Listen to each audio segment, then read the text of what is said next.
يستفتونك قل الله يفتيكم في الكلالة إن امرؤ هلك ليس له ولد وله أخت فلها نصف ما ترك وهو يرثها إن لم يكن لها ولد فإن كانت اثنتين فلهما الثلثان مما ترك وإن كانوا إخوة رجالا ونساء فللذكر مثل حظ الأنثيين يبين الله لكم أن تضلوا والله بكل شيء عليم.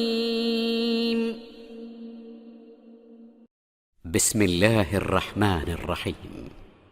يا أيها الذين آمنوا أوفوا بالعقود أحلت لكم بهيمة الأنعام إلا ما يتلى عليكم غير محل الصيد وأنتم حرم إن الله يحكم ما يريد.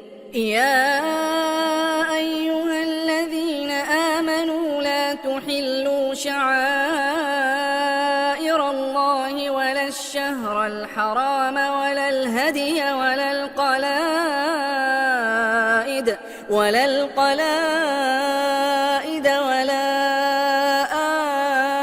آمين البيت الحرام يبتغون فضلا من ربهم ورضوانا وإذا حللتم فاصطادوا ولا يجرمنكم شنآن قوم أن صدوكم عن المسجد الحرام أن تعتدوا وتعاونوا على البر والتقوى ولا تعاونوا على الإثم والعدوان واتقوا الله إن الله شديد العقاب.